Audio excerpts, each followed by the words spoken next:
El siguiente ponente es Juan Coca, que viene de la Universidad de Valladolid, aunque su lugar de trabajo está en Soria. Y bueno, pues está en el área de sociología. Y bueno, pues nos va a dar una visión de la robótica, pues bueno, pues bastante completa, ¿no? De hecho, el título de la ponencia es sumamente interesante. He hablado de esto de la sociedad cyborg, que son términos que a veces cuando no estamos muy en la materia nos suena como algo, eso, pues, como antes comentaba Pepe Cañas, pues muy a Blade Runner o a un cyborg, es como entes extraños que aparecen por ahí casi con mente, ¿no? Que es una de las cuestiones que a lo mejor tenemos que pensar, ¿no? Hasta qué punto las máquinas tienen mente o no. Pues yo sin más dejo la palabra a Juan Coca. Gracias. Muchas gracias. Bueno, gracias a la Universidad de Oviedo, gracias evidentemente a mi querido Antonio por invitarme. Es un gusto, un enorme honor compartir con mis queridos colegas. Y bueno, yo vengo a hablar de mi pedrada particular, y mi pedrada particular es la sociedad cyborg. Hay, bueno, un montón de cosas que la sociología, el problema que tiene es que tiende a la abstracción, y yo además, como me gusta la teoría, también. Entonces, bueno, voy a intentar tocar tierra y voy a intentar centrarme en un aspecto muy concreto, porque si no, hablaríamos de demasiadas cosas. Bien. Sobre todo, bueno, empiezo hablando un poco de lo que trabajo, que son los imaginarios sociales, están muy vinculados a representaciones sociales en psicología. Y bueno, explico esto porque precisamente el comienzo va a ir por ahí. La mente humana, a través de las distintas creaciones culturales, pues ha ido generando un imaginario colectivo en el que la inteligencia artificial, la robótica, los cyborg y las alteraciones biológicas tienen una enorme importancia. Recordaremos, seguro que muchos de nosotros recordaremos a Blade Runner, a Terminator, Matrix, evidentemente. Yo a mis alumnos de sociología de las organizaciones le digo, si no veis Matrix, os va a costar mucho entender esta asignatura. Realmente creo, sinceramente, que empezamos a vivir en Matrix y cada vez viviremos más en Matrix. Bien, los robots, desde una consideración directa, evidentemente son hijos de la modernidad. Modernidad que, siguiendo a Bauman, pues nació sólida y ha tornado en líquida. Hablo de modernidad en sentido muy amplio y me gusta mucho la idea de José Cheveriain, que habla de la existencia de modernidades múltiples. Las modernidades múltiples son multitud de expresiones, multitud de maneras de expresarse la modernidad. Lo que pasa es que siempre nos ha llegado una, que es la occidental, la que ha ganado, la poderosa, que es la occidental, la científica, la que tiene mucho de sólido y tiene bastante de grandes verdades. Pero hay muchas otras modernidades, hay muchos elementos diferentes de mostrarse y de expresarse, y esto debe ser tenido en cuenta precisamente porque esa idea de modernidad, precisamente con todas estas cuestiones que vamos a ver, como ya Juanjo adelantaba, no nos sirven. En este contexto, el mayor mito de la modernidad es el de la propia tecnociencia. Este mito se construye bajo la consideración de que la humanidad podrá hacerse cargo de su propio destino. Ahora bien, este mito del progreso se olvida de los seres humanos, individuales, particulares y concretos, que somos cada uno de nosotros. Otro gran mito moderno consiste en la concepción de que la modernización es equivalente a la occidentalización, por esto que comentaba antes. De ahí que no se contemplarán otras realidades del mundo, y esto va a generar fricciones, fracturas y, por supuesto, desatenciones de determinados elementos. En buena medida, la mal llamada posmodernidad evidentemente es una modernidad, una alternativa que se ha creado dentro de la propia modernidad.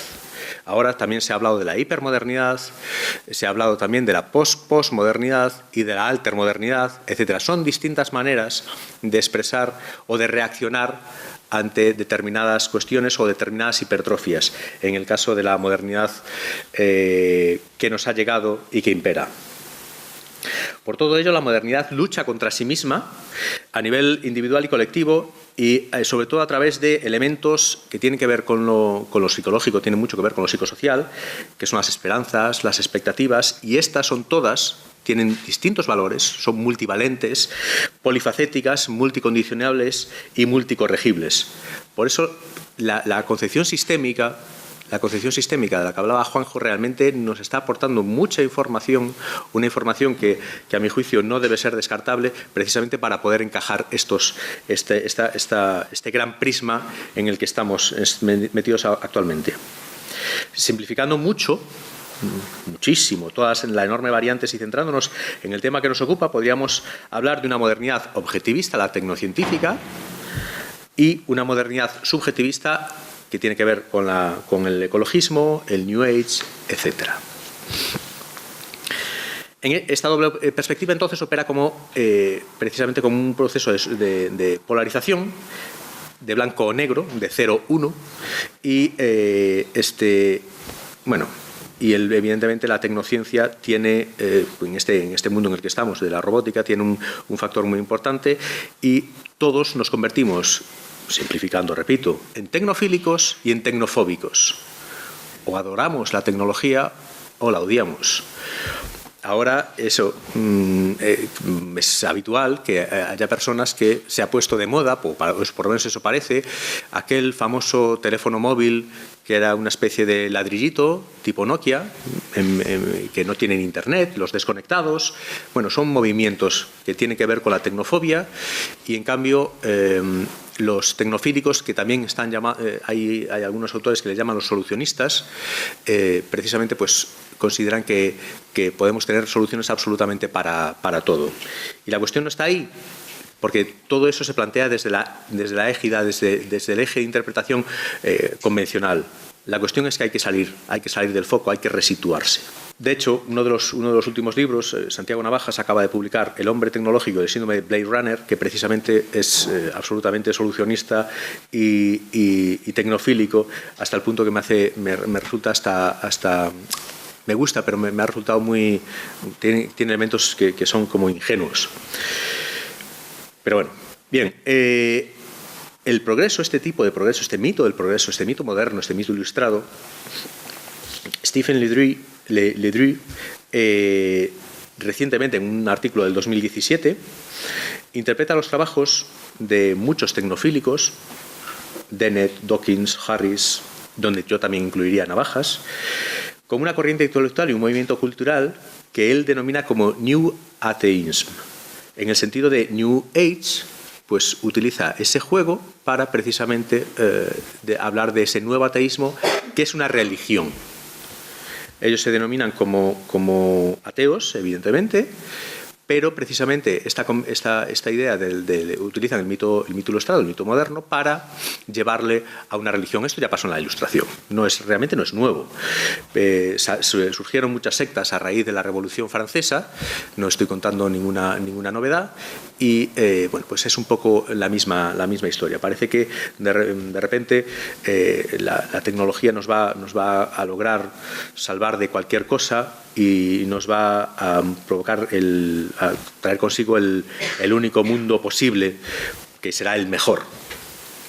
Bien, este marco de pensamiento considera que la religión y la tecnociencia son antitéticos, de tal modo que el desarrollo tecnocientífico protege del dogma religioso y de la perspectiva anticientífica. Esta argumentación, en cierto modo, ya ha sido expresada por autores como Durkheim o el propio Simmel, quien diferencian entre lo sacro y lo profano. Dicen que uno de los códigos que fundamentalmente funciona en sociología es lo profano y lo sacro, hasta el punto que casi cualquier cosa que sucede en sociedad opera ahí. Sacralizamos cosas y hay otras que en cambio las secularizamos. Constantemente hacemos esto. Bien, es lo que dicen estos autores. Todo ello nos ayuda a ver, entonces, cómo el mito del progreso tecnocientífico se ha convertido en un elemento sagrado que no puede ser discutido y que todo planteamiento que no se avenga a este dogma es, por tanto, anticientífico. Y, por lo tanto, hereje. A mí, en este sentido, me encanta un autor italiano, que ahora mismo no me acuerdo, que habla precisamente de la concepción de la profanación. Porque me interesa mucho socialmente cuando pues vemos que, si por ejemplo, estudiamos la ciudad o estudiamos la ergonomía desde un punto de vista de la funcionalidad, no de la funcionalidad del objeto, sino de la función que las personas le otorgan a ese objeto. Y de repente nos encontramos que un banco funciona como una mesa, un boli funciona como un aparato para sujetar el pelo, y son elementos disfuncionales, es decir, las personas tenemos la mala costumbre de profanar constantemente todas las cosas. Y entonces es un elemento bastante interesante que tiene que ver con la creatividad y con la innovación. Pero esto no nos ocupa ahora mismo. Estas consideraciones sobre la ciencia comienzan a fraguarse en el Renacimiento, cuando autores como Vesalius, Bacon, Copérnico, Mercator, Leonardo da Vinci, entre muchísimos otros, y por supuesto nuestro querido francés, con su duda, pues nos introducen planteamientos que rompen con la visión religiosa y espiritual del mundo. Algunos de estos autores, como el propio Bacon o Descartes, consideran que el pensamiento generado en Grecia estaba claramente superado. Algo de lo que hablamos anoche, por cierto. Algo que, por otro lado, era rechazado por Pascal. Es decir, esta discusión, está casi en los albores de la humanidad. Por eso, dice Bury, la idea del progreso se convirtió en un artículo de fe para la humanidad. Bien, entonces, lo que sucede es que el mito del progreso está estrechamente vinculado a un elemento innato, a una propensión innata del ser humano de controlar el ambiente que le rodea. Esto lo hacemos constantemente. Tanto es así que la paleoantropología precisamente se asienta en esta idea. ¿Por qué se asienta en esta idea la paleontología? Precisamente porque cuando estamos constantemente reconfigurando la taxonomía, seguramente si revisan las transformaciones que ha ido produciendo, si no están acostumbrados a ver la filogenia, quiere decir, si no la han seguido los cambios, pues verán que nuestro árbol filogenético se ha transformado sustancialmente, hasta el punto de que nosotros venimos de los Kenianthropus, por lo menos eso es lo más aceptado, y no de los Australopithecus como se nos enseñó en el instituto. Y pues hay multitud de cambios. El Homo, como pongo ahí, el Homo antecessor y el Floresiensis, aunque aquí en España ha tenido gran repercusión, y sobre todo el antecesor, evidentemente por cercanía, no se contempla en este gráfico del clado genético, precisamente porque la comunidad pues no lo acepta como aceptan pues otros cambios. Entonces pues no está incluido y evidentemente, como yo no soy un especialista en esto, pues evidentemente tampoco lo considero aquí. Pero lo importante, lo que me interesa aquí, es que el Homo comienza cuando empezamos a ser hábiles. Pues es eso, precisamente la capacidad de manipulación técnica de los objetos. Por lo tanto, decía García Vaca, Ellul, Ortega, que es indefectible. No podemos separar lo que es esa capacidad técnica, el desarrollo técnico, de nuestro ser humano. Por eso podemos decir, que el ser humano es evidentemente técnico y de ahí tecnológico.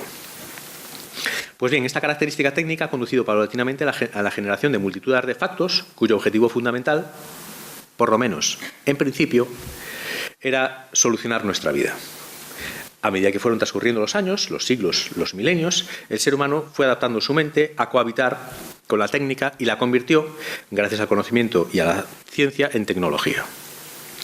Tecnología que, como ya hemos visto, empieza a despegar de manera inusitada en el denominado Renacimiento gracias a la Nueva Atlántida de Bacon, a la Utopía de Moro, etc.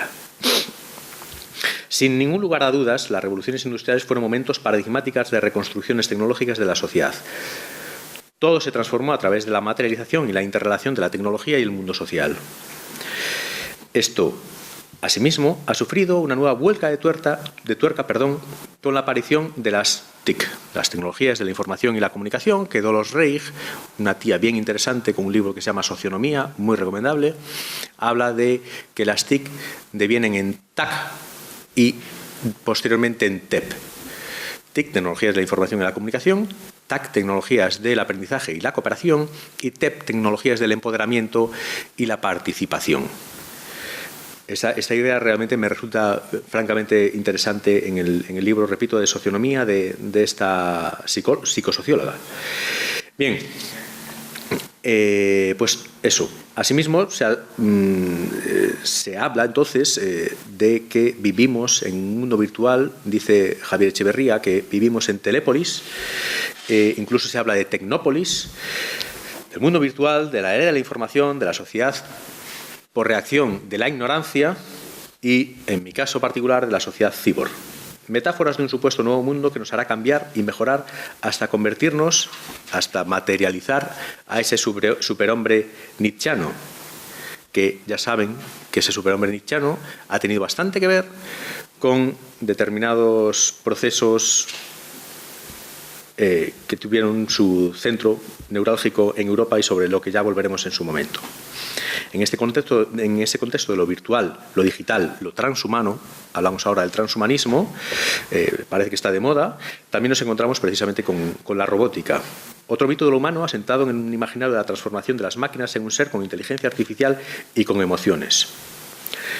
Precisamente una especie de imaginario social reactualizado de la obra de Collodi, o tal vez, quizás, una reactualización de la obra de Mary Shelley. Hablábamos antes, les decía, de ese superhombre nietzscheano que está vinculado a esa idea de Prometeo, también, que precisamente el arte nacionalsocialismo, por eso decía que tiene vinculación con eso, pues le ha dado tanta importancia. Bien, debemos reconocer que si admitimos tal imaginario, la robótica y la inteligencia artificial podrían ser consideradas del siguiente modo. Es decir, si hipertrofiamos esta robótica y este imaginario y consideramos que es un futuro espectacular, maravilloso, increíble, resulta hasta razonable las palabras de Andoni Alonso, un profesor de un coleguita que ahora está en la Complutense, que con Arzoz tiene un libro muy interesante, muy recomendable, muy fácil de leer, porque este tío divulga muy bien, que no lo he puesto en la bibliografía, muy mal, que es Carta al Homo Cyberneticus, creo que se titula así. Muy recomendable, está muy bien ese libro. Y dice, de ser una de las más firmes esperanzas de la tecnociencia a convertirse en uno de los mayores fiascos. Este ha sido hasta ahora el breve recorrido de la inteligencia artificial. Efectivamente, Kasparov fue derrotado por Big Blue, pero por otra parte no hemos conseguido construir más que torpes robots arácnidos de acuerdo con el más cauto enfoque ascendente basado en la imitación de la biología. Esa es la cita de Andoni. Es posible que esta afirmación tenga parte de razón. No voy a entrar en discutir con Andoni, pero también es cierto que la robótica y la inteligencia artificial producen cierta decepción debido a las expectativas individuales y sociales que en ocasiones se generan sobre ellas. Y esa es la cuestión. Cuando hablamos de un robot, pensamos en un androide, andros, hombre, en un ser humano que va a caminar. Y de hecho hay análogos, pero la mayor parte de la robótica, como bien nos comentaba Juanjo, tiene que ver con los automatismos, tiene que ver con aparatos que no tienen apariencia humana y que están funcionando y funcionan realmente bien. Entonces, desde la perspectiva de los imaginarios, claro, nos hemos llevado un tortazo serio porque la robótica y la inteligencia artificial no ha cumplido esas es imaginario de Blade Runner o es imaginario de Matrix. Para nada, por supuesto. Recuerdo las impresiones de un paisano que conozco muy bien, cuando pudo probar las posibilidades que ofrece un GPS. La primera vez que empezó, que él tuvo acceso a ese sistema, a ese artefacto. No sé muy bien qué pensaría en aquel momento, pero al salir a dar un paseo en su automóvil, constantemente intentaba engañar al artefacto. Cuando éste le indicaba gira a la derecha, el señor lo hacía a la izquierda y afirmaba: ¡qué listo es! Mira, se ha dado cuenta de que no le hemos hecho caso y nos manda a dar la vuelta. El bicho, porque él decía el bicho, evidentemente no es listo. Simplemente estás en una situación en la que no debes estar. Entonces, bueno, son cosas que a lo mejor consideramos ahora muy obvias, pero para esta persona era como intentaba incluso hablar con este artefacto. Conozco otro caso, también muy interesante, que seguramente hemos oído hablar de este tipo de cuestiones. No tiene que ver estrictamente con la robótica, pero también es bastante llamativo. Una persona mayor se ponía a ver el telediario. Buenos días, hoy en España, no sé qué, buenos días. Y venía alguien a hablar con ella. Entonces decía, cállate, que no ves que estás interrumpiendo, que están hablando. Entonces pensaba que esa persona lo veía, la persona que estaba ahí. Bueno, pues a veces tenemos unas impresiones de los robots y de la inteligencia artificial que van mucho más allá de lo que realmente sucede. Bien, de hecho, ese divertimento del GPS, no me voy a adelantar todavía, ese divertimento del GPS poco a poco fue pasando a ser algo decepcionante, ya que el GPS no hacía nada más. Entonces, eso es lo que le ha pasado, yo creo que también a Andoni, que hay un punto de decepción, pero no por la tecnología, sino por los elementos imaginarios que están conformados en la sociedad. Además, y como bien indica Norma, actualmente lo que realmente se produce con las máquinas más o menos sofisticadas que hemos desarrollado es, curiosamente, un doble monólogo. A mí esto me dejó realmente me resultó muy interesante. Y me resultó muy interesante porque, me río porque nuevamente voy a hablar de Sócrates. Sócrates llevó una gran decepción, pensaba que era un artefacto casi demoníaco, estoy exagerando, los libros. ¿Por qué? Porque con un libro no puedes dialogar y sin diálogo no hay conocimiento. Entonces el libro, decía Sócrates, va a matar el conocimiento.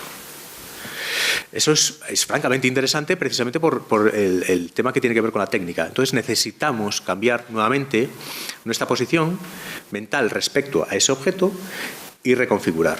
Bien, pues esto también ha pasado con los GPS. En el caso de esta persona que cuento. Al final dijo, si esto no hace nada, solo me dice dónde tengo que ir. Claro, que está pensado para eso. No está pensado para que converses o le preguntes qué tal el tiempo, qué tal has dormido, estas cosas. Bien, las máquinas entonces conjeturan en base a una información codificada y prediseñada. Los humanos, en cambio, tenemos multitud de sensores que han ido evolucionando y nos permiten captar enorme cantidad de información del medio que nos rodea, y esa la gestionamos. Acuérdense de la falacia precisamente del mito del 10% del cerebro, esta bobada que solo utilizamos el 10%, etcétera, etcétera. Bueno, tenemos un cerebro que utilizamos, evidentemente, pero secuencialmente, cuando lo vamos necesitando. Bien. Por ello, afirma Norma, la mayor limitación para que las interacciones entre persona y máquina tengan éxito es la ausencia de una base en común. Pero los sistemas que evitan este peligro, que sugieren, en lugar de exigir, que permiten a las personas entender y elegir, en lugar de presentarles unas opciones ininteligibles, son totalmente razonables. Es decir, que evidentemente no podemos pensar que la evolución de la robótica no nos va a llevar a poder interaccionar con seres. Bueno, ya los hay y cada vez vamos a más, eso es evidente. A su vez, y tal como nos indica nuevamente este autor, las máquinas no se asemejan tanto a los humanos como muchas veces creemos, sino que se asemejan realmente a ellas mismas. De hecho, las posibilidades de interacción entre ellas son vitales para que puedan suceder los procesos que podrían intervenir, en los que podrían intervenir multitud de artefactos posibles. Es decir, cuando tenemos un artefacto, sea el que fuere, un ordenador con un sistema,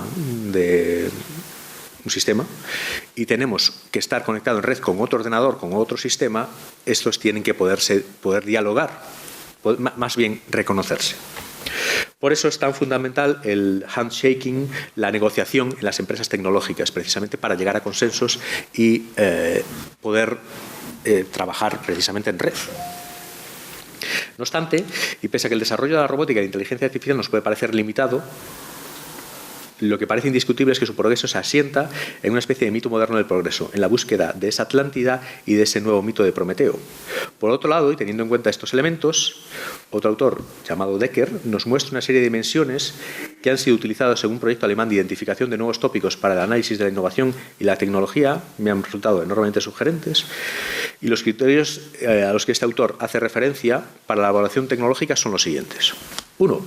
La dimensión tecnocientífica. Vale. La dimensión económica, normal. La dimensión ecológica.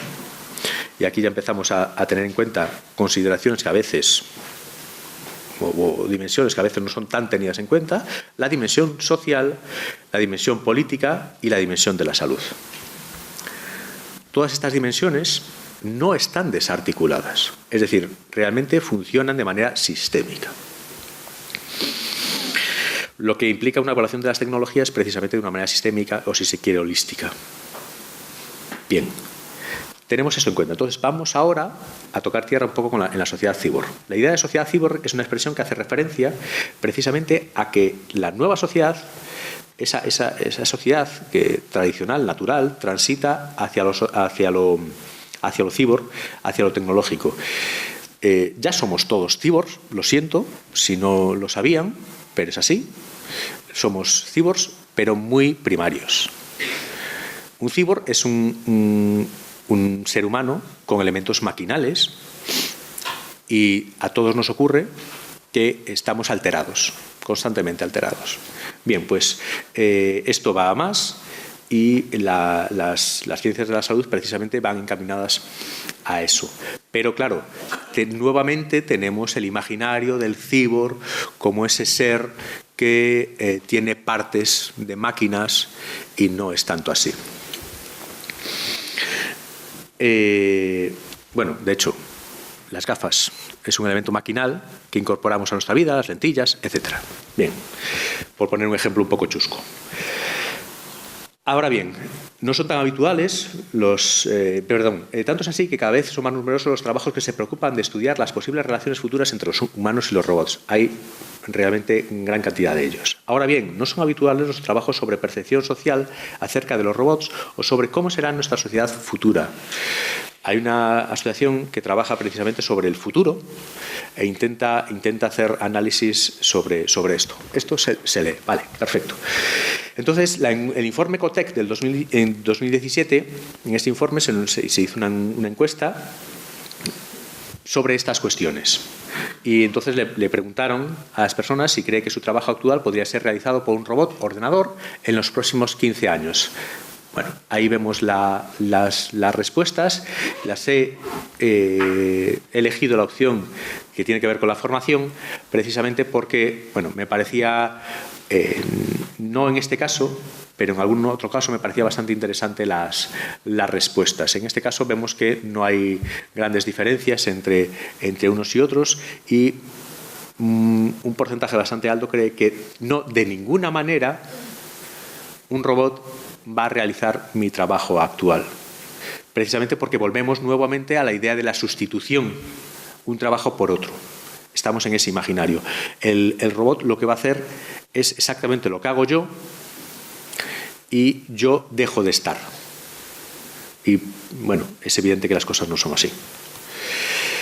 ¿Cuántos puestos de trabajo, le preguntaban, cuántos puestos de trabajo que hay hoy en España cree que serán sustituidos por el trabajo de robots ordenadores dentro de 15 años? Aquí ya empezamos a ver alteraciones bastante interesantes. A medida que las personas están más formadas, vemos que las respuestas cambian. y ya no son muchos, sino pasan a ser el porcentaje mayoritario en universitarios medios y en universitarios superiores, pasan a lo mayoritario es lo bastante, y los muchos, en cambio, lo consideran personas que tienen pocos estudios. Esto, bueno, no implica tampoco gran cosa más allá del hecho de que es posible que las personas que acabo enseguida, me acelero mogollón porque para cumplir con el horario, que estoy yendo muy lento, perdón. Las personas con menos estudios sí tienen más alarma, en cierta manera están más preñados o impregnados de este imaginario del que hablábamos anteriormente. Bien, hay muchos trabajos, hay multitud de trabajos, simplemente he traído a colación alguno, que precisamente identifican la relación entre las nuevas tecnologías, las tecnologías en general, la robótica en general, con el incremento del nivel de estrés. Bueno, de hecho, Ayagari habla, y colaboradores hablan de 5 estresores principales: la sobrecarga de trabajo, el conflicto de rol, la inseguridad en el trabajo, el conflicto casa-trabajo y la invasión de la privacidad. Y bien, una psicóloga española, Salanova, bueno, pues esto a su vez hace matizaciones, que no voy a entrar en ellas. Supongamos que esto sea así, que todo parece indicar que esto es así, que las tecnologías incrementan, precisamente por los elementos imaginarios, incrementan el nivel de estrés. Porque el posible control se aumenta muchísimo. Si tenemos un robot que está aquí a mi lado y con la idea de la suplantación, yo creo que ese robot va a hacer mi trabajo, entonces él va a ser mucho más eficaz, aunque cometa errores, va a ser mucho más eficaz que yo. No se va a cansar, no va a tener que ir al servicio, ese tipo de cosas.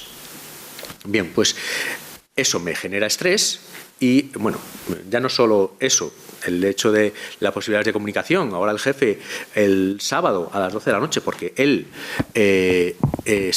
no duerme, tiene insomnio y se pone a trabajar, y entonces me envía un WhatsApp a las 12 y yo, como dejo el teléfono encendido, ¡pling!, me suena, lo veo, estoy en cama y ya no puedo dormir, me incrementa el nivel de estrés. Este tipo de cuestiones pues hace que nuestra sociedad cada vez más tenga niveles de estrés enormemente elevados. Esto unido a otras muchas cuestiones que no vamos a tratar aquí. Lo que pasa es que si efectivamente la sociedad cyborg no deja de aumentar, entonces debemos enfrentarnos a una sociedad con un alto nivel de estrés, precisamente proveniente de la incertidumbre laboral y social, y una menor capacidad mental de enfrentarnos a tantos cambios, precisamente porque estamos en otra sociedad, por decirlo así. Mentalmente me refiero, a nivel imaginario. Pues en este supuesto contexto de altos niveles de estrés, en este mundo futuro posible y distópico en parte, los riesgos sociales podrían ser realmente altos. Los estudios epigenéticos, que tienen enorme actualidad ahora mismo, nos muestran parte de estos problemas a los que nos podemos ver sometidos. Este campo de investigación biológico se ocupa de conocer las modificaciones en la expresión génica, que es debida a una alteración en la secuencia del material que no es debida a una alteración en el material genético sensu stricto, en el ADN. Estos cambios en la expresión genética son heredables porque lo que hacen es que lo que cambian es los procesos de regulación genética. Bien, pues cuando lo que sucede es que nuestro organismo evidentemente reacciona a un determinado ambiente, y entonces reacciona pues a través de esos procesos que regulan nuestro ADN, y se producen una serie de cambios que no nos interesan ahora mismo.